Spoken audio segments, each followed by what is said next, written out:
안녕하십니까.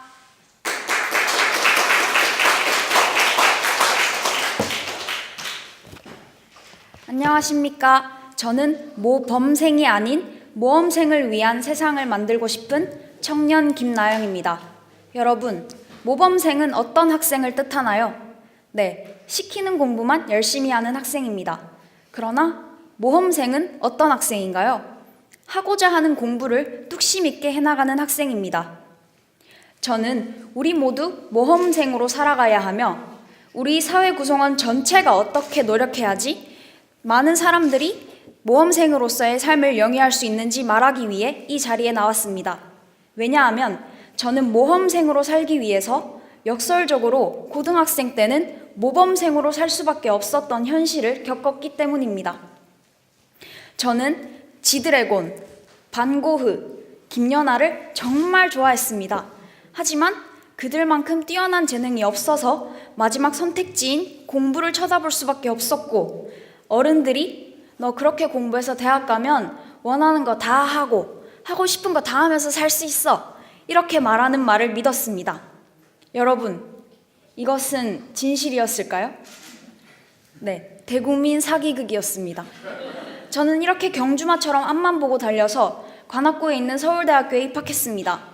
하지만 저는 안타깝게도 여전히 이곳에서 스포트라이트와 다양한 기회는 학점이 높은 친구들이 싹 쓸어갔습니다. 저는 반항심이 생겼고 하라는 공부는 안 하고 나머진 다 했습니다. 운동부인 테니스부와 힙합 동아리에 전념했습니다. 따라서 제 학점에는 어러나민씨가 아주 가득합니다. 하지만 저는 이 위와 같은 활동을 통해서 진짜 제 인생에 도움이 되는 오로나민씨를 발견했습니다. 제 꿈이 무엇인지 찾았고 제 꿈을 이루기 위해서 어떻게 노력해야 하는지 구체적인 깨달음을 얻었기 때문입니다. 우선 테니스부에 관련된 얘기를 잠깐 해드리겠습니다. 저는 테니스부에서 더 열심히 하는 게 덜 힘들다는 모순적인 진리를 발견했습니다. 5시 30분이 훈련 시작이면 5시 30분에 맞춰서 가야 하는 사람은 정말 시간이 촉박해서 너무 힘듭니다. 종종 지각도 해서 선배들께 혼나기도 합니다. 하지만 5시에 미리 나가서 코트를 정리해놓고 5시 반까지 미리 볼을 치고 있자고 다짐하는 사람들에게는 훈련 시간이 저절로 따라옵니다. 전자는 훈련 시간을 쫓아가는 삶이고 후자는 자연스레 훈련 시간이 따라오는 삶입니다. 따라서 더 열심히 하면 덜 힘들다는 진리를 발견했습니다. 또한 주장단이 되어서는 내가 더 잘하려는 마음을 비울수록 집단이 더 잘 굴러가더라 라는 또 모순적인 진리를 발견했습니다. 더 잘하려는 마음은 제가 다른 사람한테 뭔가를 맡기지 않고 제가 다 책임지고 제가 다 떠맡는 것이 멋진 리더라고 생각했습니다. 그러나 결코 그렇지 않았습니다. 어느 날 후배들이 저에게 말했습니다. 선배, 저는 어떤 일이 맡겨지고 주어지면 제가 이 구성원으로서 필요한 사람이고 또 내가 진짜 이 공동체에 애정도 생기더라 라는 말을 듣게 되었습니다. 따라서 저는 일을 맡길 때 죄책감과 미안함보다는 저 친구한테도 능력을 발휘할 기회를 한번 줘보자, 한번 믿고 맡겨보자 라는 마음으로 구성원들을 하나하나 신뢰하며 분배하는 방법을 배워나가기 시작했습니다. 이것이 진짜 오로나민씨 아닌가요? 그리고 이제 저의 밤을 밝혀준 힙합 동아리 얘기를 잠깐 해볼까 합니다.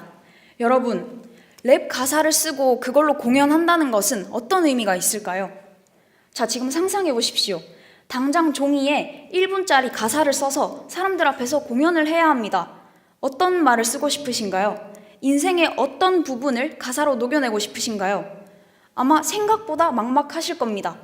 이것은 일기장에서 단순히 일기를 써내려가는 게 아니라 내가 사람들 앞에서 공공연히 발표할 그런 선언문 같은 힘을 작용하게 만듭니다. 따라서 저는 내 인생에서 가장 수치스러웠던 경험 또는 내가 이렇게 많은 사람들 앞에서 말해도 떳떳할 이야기, 그리고 내 또래 아이들은 어떤 것에 가장 상처를 받고 내가 어떤 것을 가사로 써야 제일 공감해 줄까, 제일 소통할 수 있을까를 고민하게 됩니다.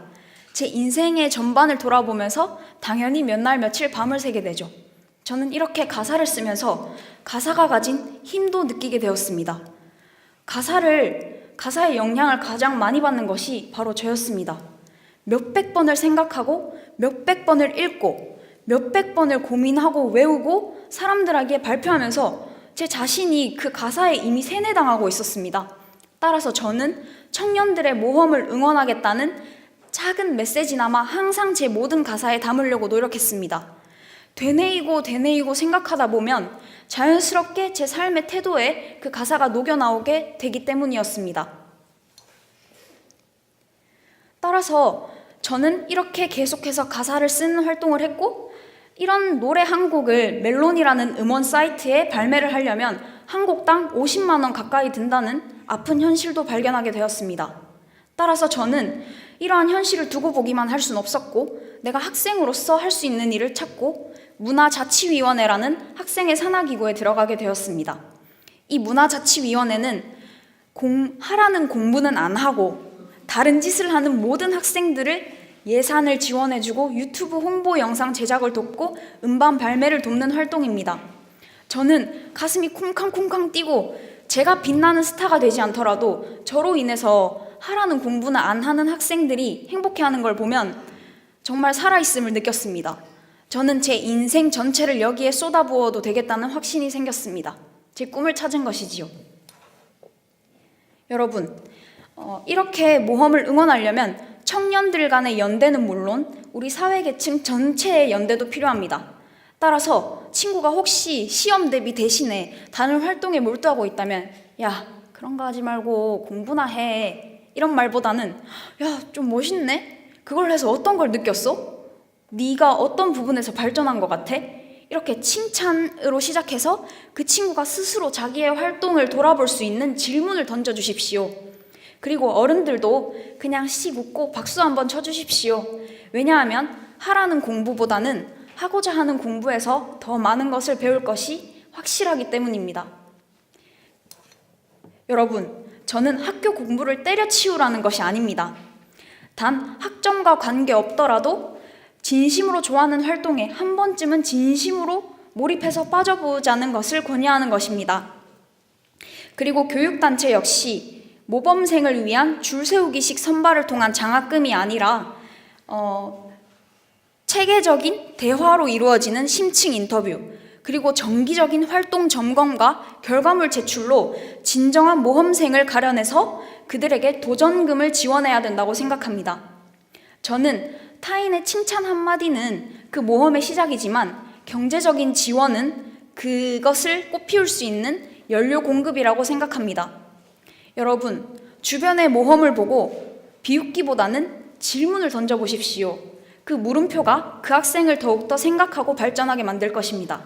그리고 생각 없이 쓰여지는 많은 돈들이 모이면 이러한 모험생들을 조금 더 발굴하고 성장시킬 수 있을 것입니다.